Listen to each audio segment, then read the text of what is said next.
Here we are today. We're looking at Fiona C. Ross's on having a voice and being heard, some after effects of testifying before the South African Truth and Reconciliation Commission.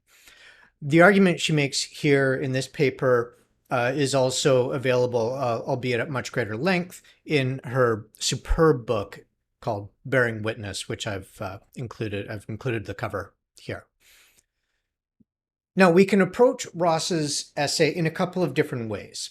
For example, as a reflection on what happens to stories and storytellers when they become testimony and testifiers, or what happens to one's voice when one's words, spoken in one setting and medium, undergo what she calls entextualization and reproduction in a range of media and settings. Now, we'll see over the course of this paper that one thing it's helpful to keep in mind is this distinction that we've run into before between voice and speech. Speech being something that you can do without speaking in your own voice. This will come up more clearly a little bit later. Okay, so now the way that she approaches this paper is to start with storytelling.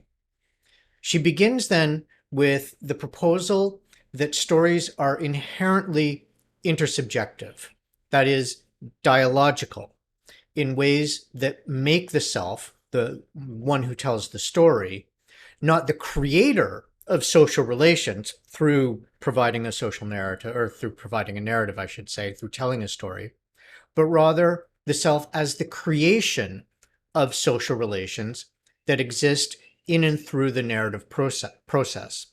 So we might note here that this is not such a departure from what we've run into in Clara Hahn's work or in Veena Das's work around the constitution of the self through social relations.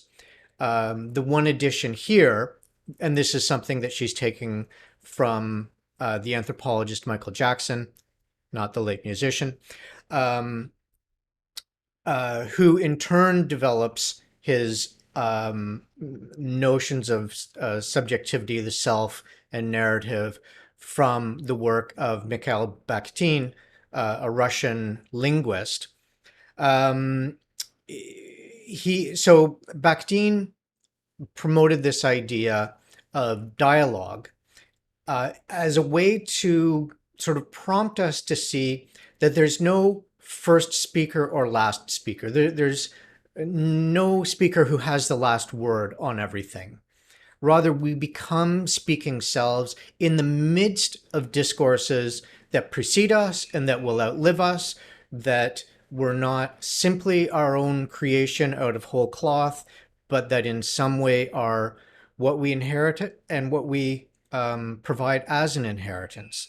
So that it's through this kind of social interaction within the narrative process that one becomes a particular kind of self, the storyteller. Now, the thing is that this picture of the storyteller imagines the generation of, to quote Ross, intersubjective fields that span the divides between public and private on an intimate scale. So that this was Jackson's emphasis, was on this bridging of the public and the private. And it has with it this idea, it doesn't say of face-to-face storytelling, but it has that sort of aura of intimacy around it between storyteller and audience.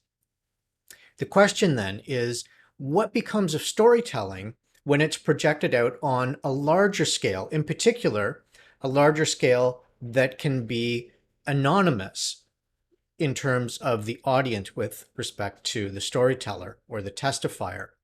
So then she takes the South African Truth and Reconciliation Commission to be just an example of storytelling on a larger scale, or storytelling become testimony.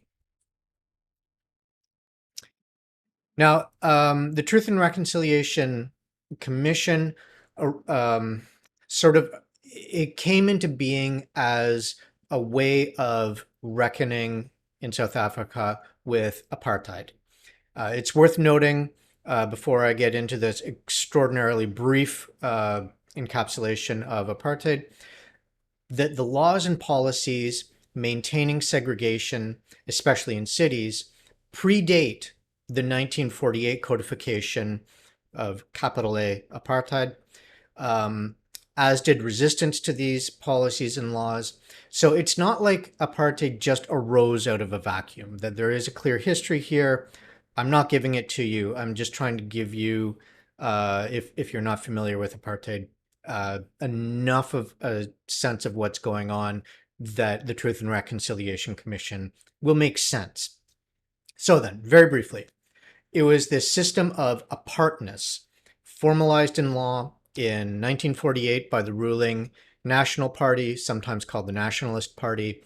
This is was an Afrikaner ethno-nationalist party, and it was organized. Apartheid was along a number of assertions that Africans belong in the reserves, therefore not in the cities. Um, African migration to the cities was a dangerous development, so the law was supposed to address that, or the body of laws, I should say. Urban Africans must be treated as visitors without political rights. There must be strict controls on their numbers. The existing migrant labor system, which would draw um, African labor from the reserves to, say, the mines or the industries that required them, that system must continue rather than allowing, say, a settled urban African population, and that black locations must be kept separate from white towns. So that's sort of the range of things that apartheid was organized around addressing. So the National Party sought to achieve these ends with laws aimed at ensuring racial separation in all aspects of social life. That would have to do with marriage, of course, who's allowed to have sexual relations with whom, differential access to amenities, or in more precisely, exclusive access to certain amenities for white people, differential access to education, economic activity, and so on and so forth. Now, as Ross's essay will show, the state went to extraordinary and brutal lengths to maintain apartheid. So the TRC formed in 1995 with the mandate of, quote, documenting the nature, causes, patterns, and extent of gross violations of human rights, making recommendations on reparation and rehabilitation, and granting amnesty. This last part, the granting amnesty, is not really going to arise in this essay very much. I'll make a passing comment about it right at the very end, but the essay is not focusing on either amnesty or the testimony of perpetrators of violence. Now, in providing a platform for remembering and recounting experiences of violence, the Commission was to restore dignity to those who had suffered, and by doing that, to forestall violence. So the idea was then to launch this sort of campaign of national reconciliation that would bring an end to the violence of apartheid and of the armed resistance to it that had characterized the preceding decades. It's interesting then, and I only mention this in passing, to note that this notion of dignity appears here, just as dignity appeared in Hans' essay, albeit in distinct ways. So there's sort of a point of contact between the two essays on this count. This work of the TRC was framed as giving a voice to the voiceless, and Ross goes on to add, assuming an unproblematic link between voice and dignity and between voice and being heard.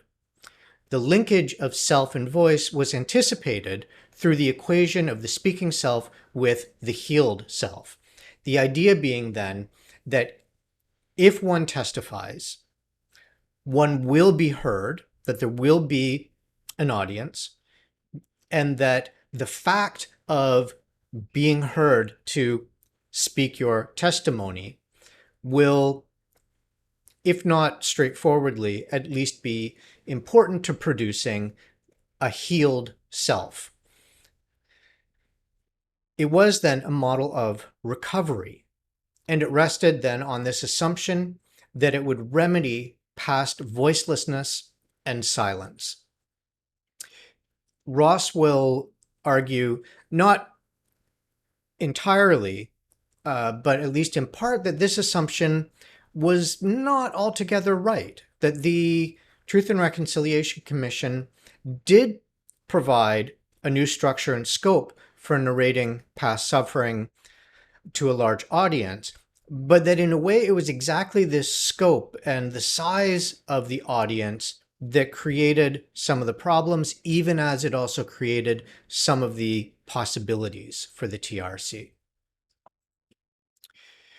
The audience was much larger than the commission had initially projected, and a departure from this sort of smaller scale, authentic African storytelling mode that the commission's model was supposed to evoke. The outcome of this was that for some testifiers, there arose, quote, questions about their relationship to testimonies and about the sense of self that came to be embedded in and shaped by the narrative form. Now, it's not surprising that different people experience testifying differently, so Ross absolutely does not present this kind of uniform blanket experience. She recognizes that there are both different experiences of testifying, and that particular testimonies had different kind of future lives. Some spread differently than others. Some spread more widely than others, and some were more amenable to different media than others. So there was not this uniformity of experience. Some approached it with gusto, but others found talking about violations daunting all on its own, or they found the setting intimidating. Now, an interesting shift in appraisal of testimony at the commission occurred. Initially, some found it undignified. Testifiers, they thought, risked public humiliation because there were certain conventions around silence and blame that this narrative model or this model of presentation would break.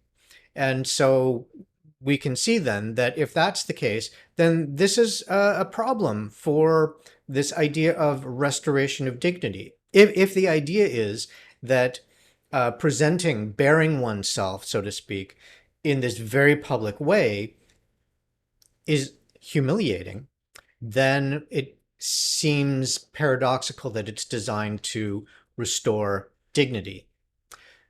Ross points out, though, that soon enough, the public seemed to embrace the form of the commission, and many actually sought out the opportunity to, as it were, tell their stories, to give their personal accounts of violence and suffering during apartheid. Something Ross finds noteworthy is that during her interviews, so she interviewed a large number of women who had testified at the commission. And so while she was interviewing them, she found that the kind of model of narrative that the TRC had established made its way into the way that her interviewees would present themselves during the interview. So that there is then a way that this genre maybe initially met with a certain amount of resistance, but there's a way that it caught on and spread even beyond the confines just of the testimony at the commission itself. So that they would present their experiences, she says, chronologically, structuring narratives temporally, and orienting life stories toward events of graphic violence. This is the model of the TRC. And so this is the model that some of her interviewees started to use to provide their responses during interviews.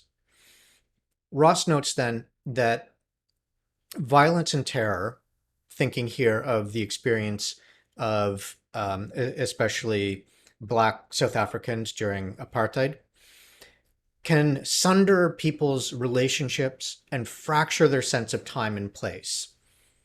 The result then being that the possibilities of sustaining the ordinary through convention and routine are circumscribed. That is to say, there's a way that convention and routine have a very limited capacity to maintain the everyday. She continues, narrative takes on an important role in restoring a sense of time and place, in reestablishing the grounds on which forms of personhood and sociality can be forged anew. So then the idea is that one's relationship to everyday life becomes, in a sense, dislocated, unhinged. The opportunity to narrativize that experience for the TRC can then have this kind of reestablishing role in one's life, reconnecting one to the ordinary in a sense, or making the ordinary accessible anew, something along those lines. Now, this may well recall something in Veena Das's The Event and the Everyday. There, she wrote, "My concern is with the slippery relation between the collective and the individual, between genre and individual emplotment of stories, so that we will have a kind, so that the genre will provide a kind of template for a particular kind of narrativization, a particular kind of telling of one's story. But then when you adopt the narrative to tell your story, you have to tell your own story in that way. So there's a way that your voice can come through within a particular narrative, within a particular genre of narrative, excuse me. So then it's interesting both that people felt drawn to this genre as if it provided them with an opportunity to maybe recover or maybe find or maybe simply to speak in their own voices, and then that their individual expressions of voice within this genre had some kind of therapeutic effect or provided some promise of this reestablishment of personhood and sociality.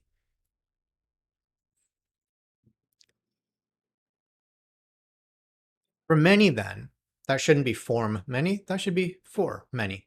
Anyway, for many, this genre, the testimonial, became a means of self-fashioning or the fashioning of the self, and a mode of considering experience, seeking acknowledgement, and reworking the testifiers' understandings of the past, and presumably also allowing the audience for this testimony to perhaps first do the work of acknowledging the storyteller, the speaker, but also the opportunity to rethink their understandings of the past in the light of what they're hearing now. There is, however, another dimension to this. Increasingly, people saw a, a story as an object.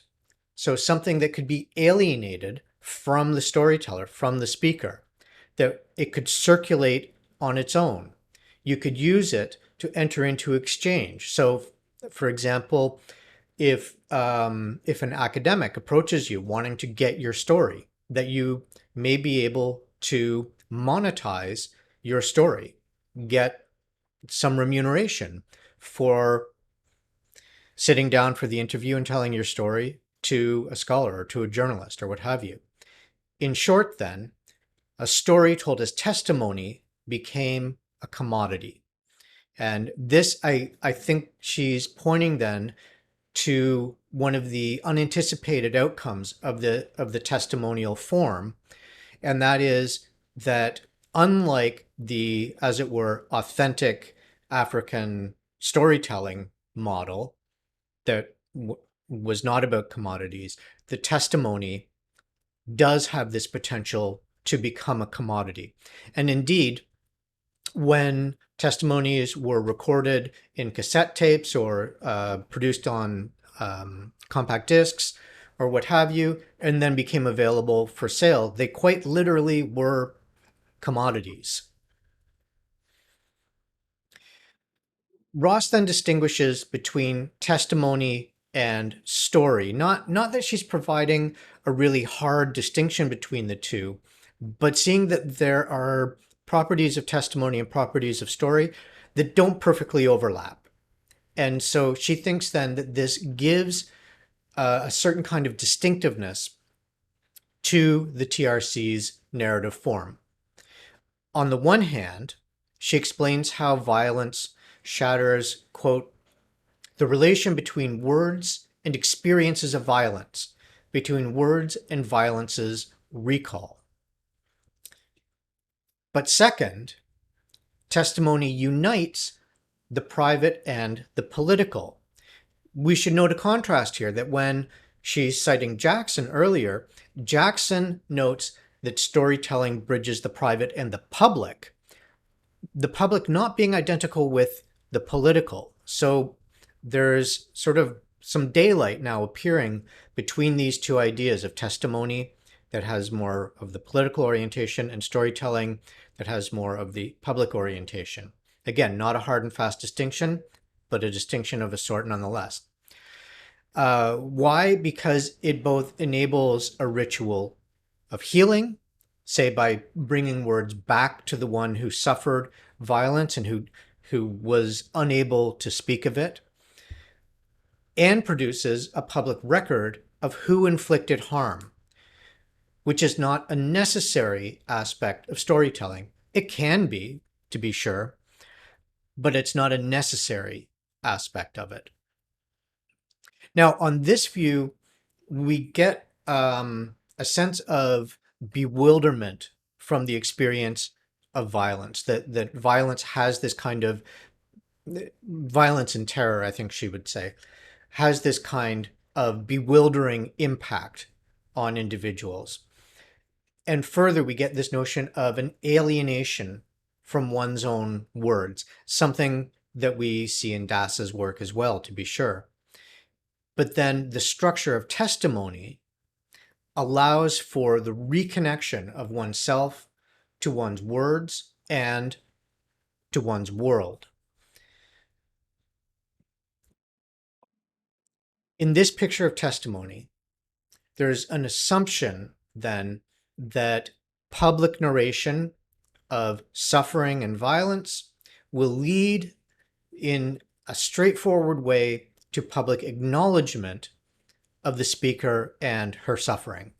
Again, I say her suffering because Ross's work is committed specifically to looking at the testimony of women.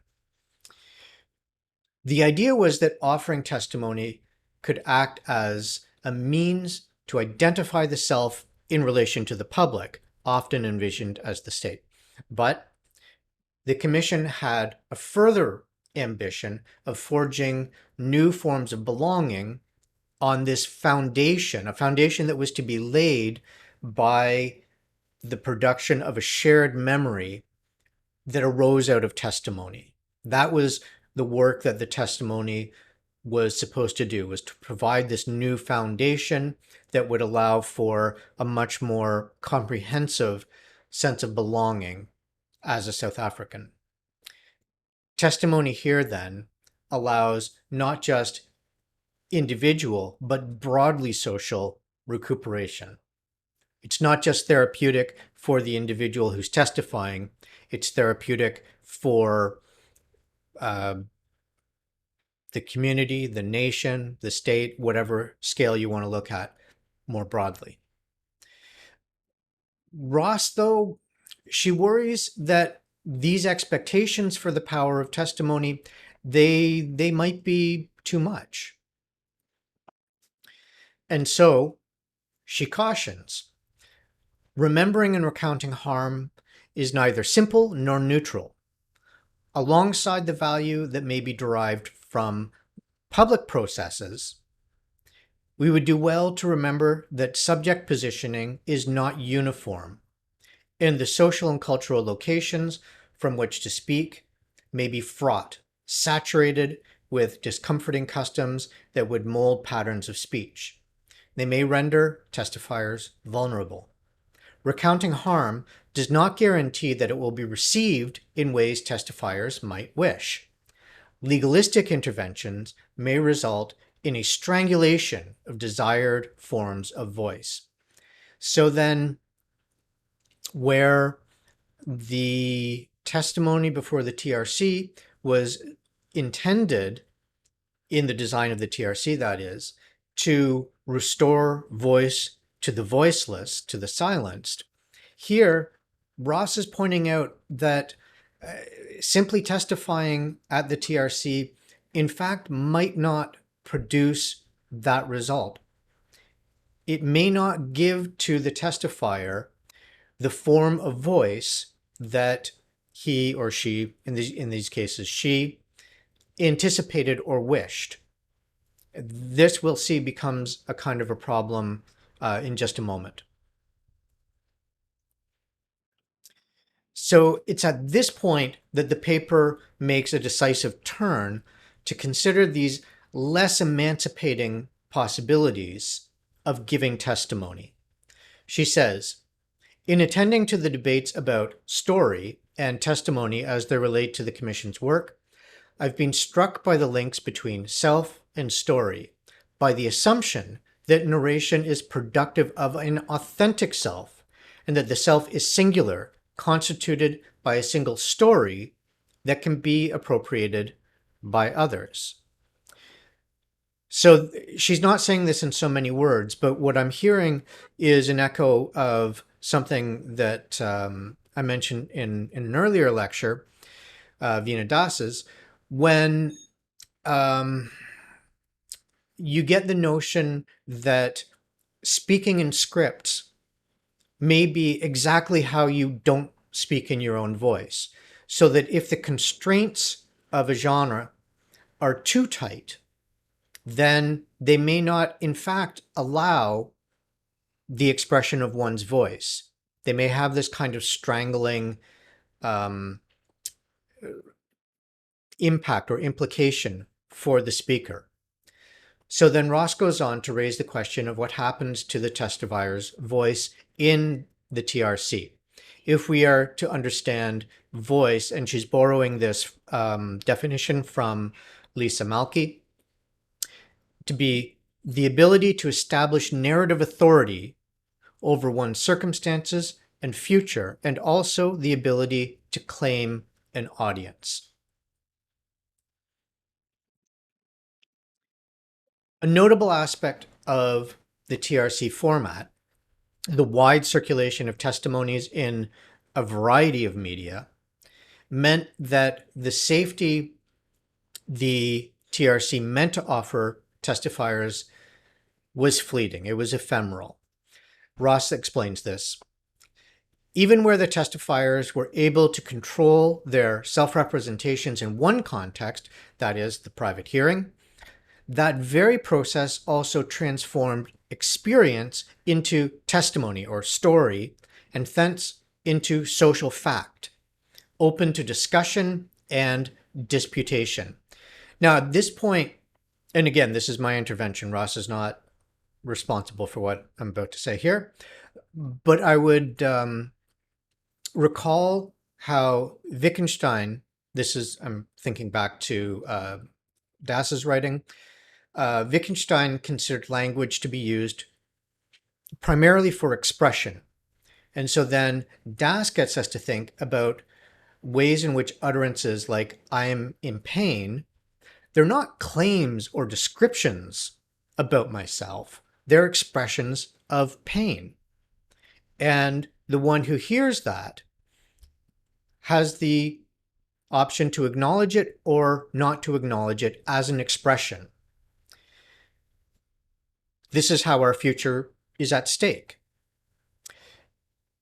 If the response is to test the facticity or the factuality or the truth of my utterance, "I am in pain," then our future is in peril. This, I think, is the kind of unintended consequence, again, that Ross is pointing to with this idea that one's public speech, testifying, turns into not an expression of one's pain and anguish and distress over the past. It turns into this social fact. It turns into something that is ripe for discussion and disputation, and that is just not the same kind of a thing, and that this has consequences for the speakers, for the testifiers. So then testimony, or people's stories, escaped the immediate circumstances of their production, the public hearing, and the control of their speakers, entering into a variety of media and into the hands and agendas of others, journalists, scholars, people with political agendas or political aspirations, and what have you. So the representation of spoken testimonies in writing altered their expressiveness. And some, like those who resisted the positioning as a victim that the TRC favored. Remember, the TRC is providing a platform specifically for victims to talk about their experiences of violence and suffering. So for those who resisted this positioning as victim, their stories might not circulate in the same way as those who did present themselves through victimhood. A way to think of this, then, is that some people may want to testify about the wrongs that they experienced in the past, which is not exactly the same thing as wanting to talk about one's suffering in the past, but having experienced being wronged in the past and presenting oneself not as simply a victim, but as one who resisted an oppressive system. That's a different kind of self-presentation. And so if the stories that circulate most widely and most fluidly are those that present victimhood, then there's something about this representation and reproduction of testimony that will skew the appearance of people's understandings of themselves and understanding of the past, because it will diminish those testimonies of people who conceive of themselves not simply or not primarily as victims, but maybe as, say, resistors, or as, in some sense, heroically enduring suffering. Now, connected to this, some testifiers, in fact, were angry in the way that others, in their view, appropriated their testimony. It felt to many like a usurpation of authorship, as if someone else was able to lay claim to their words, to erase their signature from it. Signature being a notion that we'll come back to. That's why I'm flagging it now. This was especially stark when testimony was edited down for distribution. So, for example, you get someone's testimony. It produces testimony that is in part about sexual violence, but also about other forms of violation. When it gets reproduced in, say, print, and there's a process of editing it down to spotlight just the sexual violence, then that comes at the expense of the fuller picture of other forms of violation that occurred. Again, it produces a skewed story. Testifiers might then have felt alienated from their words. Again, that is exactly not the intention of the TRC. But this is what some wound up experiencing, this feeling of alienation from their own words as these words circulated beyond their control. One example being within scholarship. Ross writes of this reproduction in scholarship, where people struggle to reestablish authorship over stories, and where coming to voice is equated with dignity. The scholarly process may be experienced by the individual as contributing to a loss of voice, of agency, and of self. They may then feel humiliation or abjection rather than the sense of dignity, the sense of recovery of the self, or a sense of recovery of one's voice, or justice to oneself that the TRC aimed to provide. Ross clarifies the stakes in what she's just presented by explaining that the restoration of dignity and a voice worthy of the self depends on having a voice with a signature. Again, so that this idea that one's authorship of one's words doesn't just become erased as these words circulate in different media and to broader and broader audiences. So in this view, I take it, we can adapt Cavell's notion that having a voice implies having a say or counting in one's own history in such a way that though one's words might not circulate in completely predictable ways, they can circulate in unforeseeable directions, nonetheless, they don't lose their authorship, they don't lose their signature. Ross reflects at the end of her paper on how people had mixed experiences in offering their testimony. So she's not offering, Ross, that is not just offering either a blanket endorsement or a blanket critique of the TRC and the experience of giving testimony there. She's trying to give a sense of the breadth and complexity of experiences. So she says, we should not underestimate the effort that goes into constructing or accommodating oneself to speech genres, no matter how mediated the process. Narrating involves a concerted act of will. The work of creating testimonies thus involves not only recognition of suffering and the sculpting of a linguistic form to carry the experiential, but also an individual determination to express and be acknowledged, whatever the psychic or social motivations that influence, whatever the psychic or social motivations that influence the decision to give testimony. So then the TRC was an exercise in recovery.